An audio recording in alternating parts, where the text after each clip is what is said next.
Chapter 17. Love in Bloom. The Flying Dutchman and Chewing Gum. I don't recall having any heartthrobs during my sophomore year, and things were going along normal. Then came spring. I started hanging out some at Bing's King Hill Drive-In. The thing that drew me there was several cute girls who worked there as car hops. I had been noticing girls for quite some time, but not enough to initiate any bold moves. There was a shelf along the back side of the building, where the parking lot was, and the car hop girls sat along there, waiting for someone to summon them for service. Bing had outdoor speakers that played the current songs of the day. One that sticks in my mind, that was a favorite then, was South, and even after 50 years, I can still recall that tune like it was yesterday. I remember one evening when I decided to make the 10-minute walk over to the drive-in to do some girl watching. I saw this pretty girl, who had brown hair and blue eyes. I was immediately smitten, and asked her if I could walk her home when she got off work. She said yes, but I live way up in the north end of town. I didn't care. I had already went gaga over her, and I was going to walk her home, if she lived in Omaha. Her name was Darlene Stafford, and she went to school at Lafayette High. She didn't get off work until midnight, so I told Mom I was going to walk her home, and would be a little late getting in. She said don't be too late. Mom had no idea how far home was, and I forgot to tell her. It was up on 2nd and Isabel. The round trip was about 8 miles. I soon made it a regular thing to sit and talk to her all evening between customers, then walk her home when she got off work. We would usually stop and sit on the wall at the old Humboldt school, where we would talk and steal a little kiss now and then. During that summer, the LFM Foundry held their annual company picnic at Jackson Park in Atchison, Kansas, LS. I took Darlene, and she got to meet my folks and visit our Airlawn mansion. Renier had left Bud in California and came home to have her baby. He was born on Tuesday, April 16, 1946, and was named Donald Lester. Bud could not be with her. He was only 2 weeks away from being discharged. He was released April 30, 1946. They took up temporary residence with Renier's sister, Maxine. She had a little shotgun house on a hillside at 3430 Penn Street. Maxine had taken a trip to Florida, where her husband Babe Glunt was playing professional baseball with a minor league team. She had a 1935 Plymouth Coupe that SHP left behind for them to use. I had a date with Darlene, and Nick had a date with Annadelle Banker, and Louie's date was Beverly Johnson. Bud told me that we could take the Plymouth if I would be careful, and of course I replied in the affirmative. Now bear in mind I was 15 years old and had no driver license. The old Plymouth was only a one-seater and there were 6 of us. Nick and his date volunteered to ride in the trunk. We propped the lid up with a stick and he and his date rode in the back, and the 4 of us rode very snug in the front. We may have went some other places, but I sure don't remember of any. I pointed the old white Plymouth in the direction of Wyeth Hill and away we went. Nick and Louie opted to take a walk down through the park, and Darlene and I sat in the car and necked a little. Wyeth Hill was the necking place in the north end of town, and King Hill was its counterpart in the south end. We all had an enjoyable evening, and I returned Maxine's car without incident and with all our virginity intact. Nick and Louie went to work for Green Hills Grocery. At that time the Johnson family had only the one store on South 22nd Street. Harvey Johnson, the son of one of the co-owners, was in their class, and he started running with them and helped them get jobs there. I was a year younger and unable to get a real job yet. One day Nick came driving home in a 1931 Plymouth. It was a neat little 4-cylinder 4-door sedan. He drove it to school and we all rode with him. It was about this time that a movie came out called The Outlaw. It was produced by Howard Hughes, an aviation pioneer and multimillionaire. It starred Jane Russell. She was a beautiful and popular actress and friend of Hughes. At this point in time the movie was considered very risque, and the movie posters displayed a dark-haired beauty who was laying back with much cleavage exposed, holding a horse pistol in her dainty little hand. One day, for reasons unknown, Nick decided to undertake what looked to me like an impossible task. He was determined '3 to copy the poster picture of Jane Russell on the 2 front doors of his Plymouth. I didn't recall of ever having seen Nick do any oil paintings, let alone one that would qualify him to undertake such a challenging project. When he had completed it, I couldn't believe my eyes. It didn't look bad at all, in fact they were pretty darn good. However, he was still not satisfied. He painted a sign on the sun visor that was located above the windshield, proclaiming, "The Flying Dutchman." However, he was still not done. He painted one more across the back, "Driven by a Blind Man." Needless to say, we made a big hit with the old Plymouth down at Benton High. One day in ROTC class, Nick got permission to bring his rifle home to clean. It just so happened that he had acquired a round of tracer ammunition for it. Many of these things were finding their way back home with the flood of servicemen returning from the war.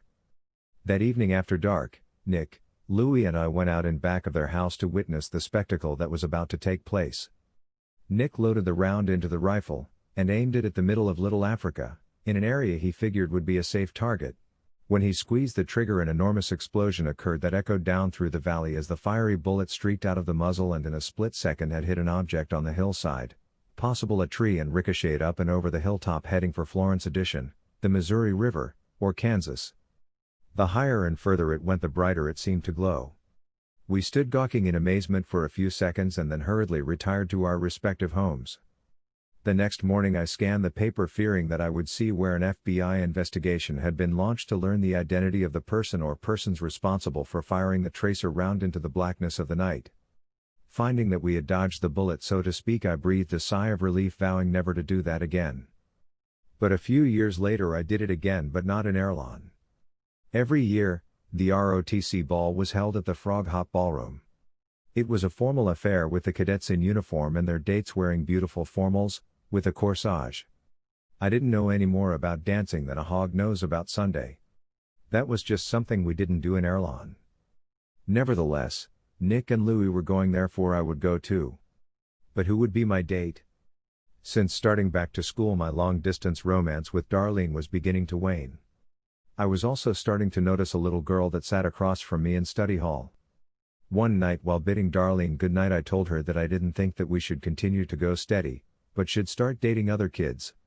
Even though we were just kids, and that was over half a century ago, I still feel bad about the way I broke off our relationship.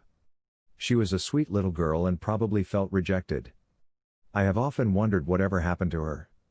I did hear that she married a couple of years later, at a very young age, but I haven't seen or heard of her since. I finally summoned the courage to ask the girl in study hall if she would like to go to the ball with me.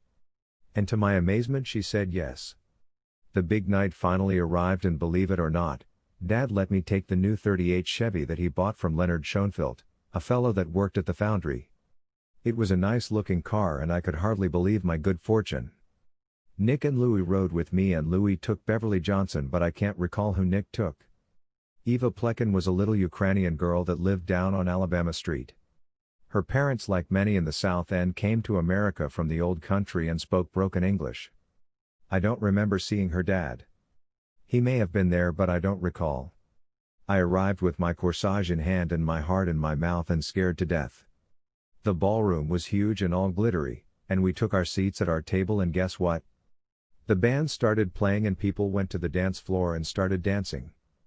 Nick and Louie took their dates to the dance floor and proceeded to dance. I sat there mummified with fright, trying to muster the courage to get my lips to move and ask Eva to dance. It was something that I had observed in movies, but we just didn't do that in Erlon. Finally I blurted out, "Would you like to dance?" And of course she replied in the affirmative, seeing as how that was what we were there for. I held on to her and we just sort of walked around the dance floor. I was working at it feverishly and chomping on my chewing gum when suddenly, to my horror, my mouth got too close to her lovely hair and my gum became tan-old in it. Not knowing me what course of action to take, I simply let go of it and left it dangling. Much to my relief, my little incident had passed undetected. I don't recall how many times that we danced after the mishap, but any would have been too many. I do recall that we had to make the customary trek up to the top of King Hill where we were supposed to neck.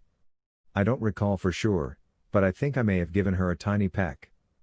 I was still shaken from the chewing gum incident. I don't remember why, but I never did ask her for another date.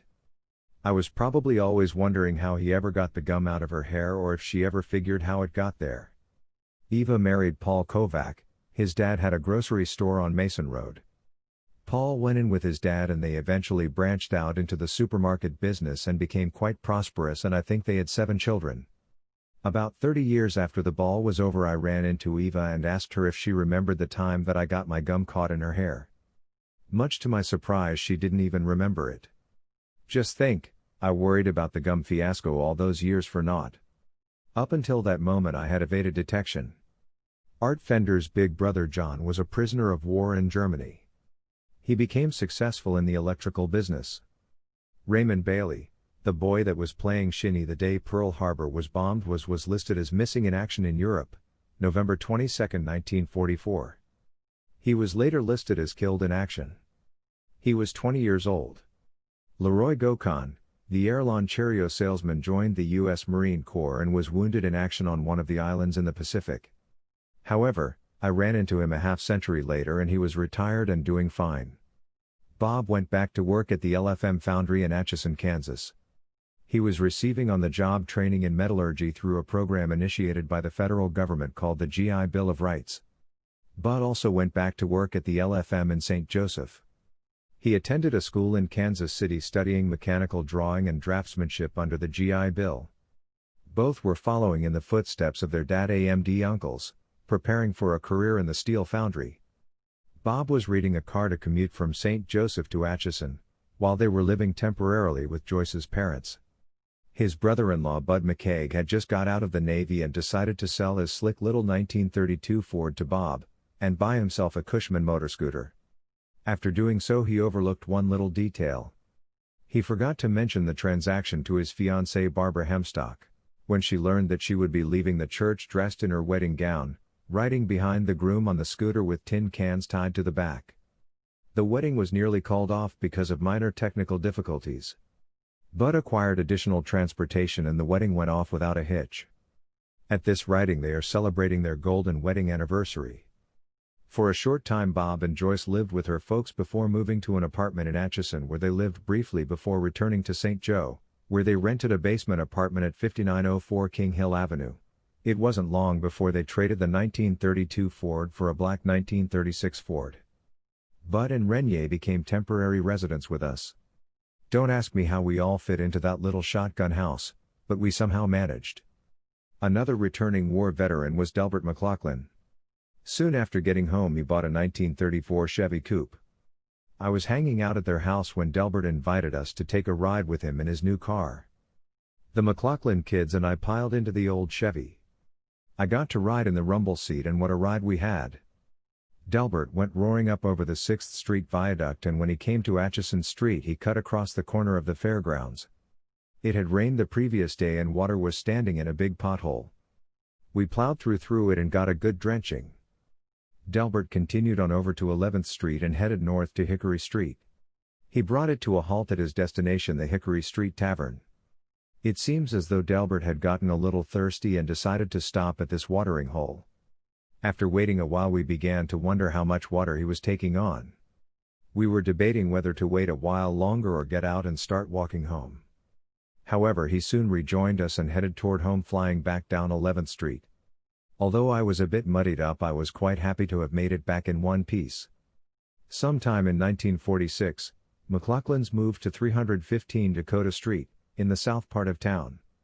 Our old gang was breaking up and I hated to see them leave the old neighborhood. We had a lot of enjoyable times together during our early teens. In 1946 Uncle Cliff came home from the service and his first order of business was to acquire transportation. I don't recall how he managed to get to our house from Rosendale, but he wanted Dad to go with him. Finding a car would not be easy. The auto manufacturers began pulling out all the stops and were gearing up for the lucrative market that awaited them. There were several million veterans returning home and they were all looking for transportation. Uncle Cliff was raring to go, so Dad took him in our car and I rode along. We ended up at a used car lot on South 8th Street. The establishment had a small used car lot and had been more or less a junkyard. They had a few old used cars on a small lot in front of the place. Uncle spotted a 1936 Chevy that he liked, but he could not get it started. We had to push it off the lot to get her fired up. He bought it on the spot for about $300 cash on the barrelhead. That was a lot of money back then and was equivalent to about $3,000 in today's world. We followed him back to our house and it overheated.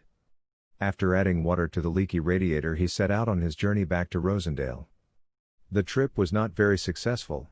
He failed to make it home and had to be towed to the garage there. The mechanic disassembled the engine and removed the pistons and the rings fell out in a pile of pieces. It was a basket case and would require some major surgery.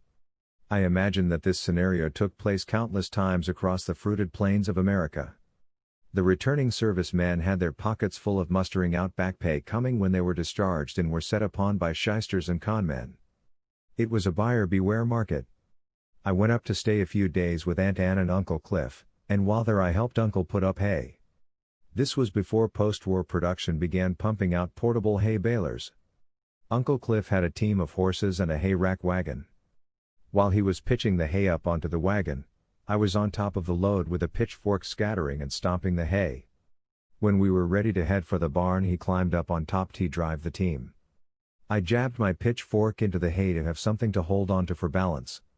2 of the tongs went into the hay and the third went into the side of my ankle and exited out the bottom of my foot. It had me pinned securely to the hay. Uncle took me to Rosendale and old Doc Lash ran a swab soaked in turpentine down through the hole, and that hurt so bad I nearly soiled myself. It hurt a lot more than the tong had. I hobbled around for a couple of days but suffered no permanent damage. Down through the years I have cherished the memories of the times that I spent at Aunt Ann and Uncle Cliff's farm. On December 15, 1946, French forces shelled Haiphong, Vietnam, located in the northern part of that country, killing 6,000 people. 20 years later, this part of the world will become very significant in the lives of thousands of Americans. Very significant in the lives of thousands of Americans. Very significant in the lives of thousands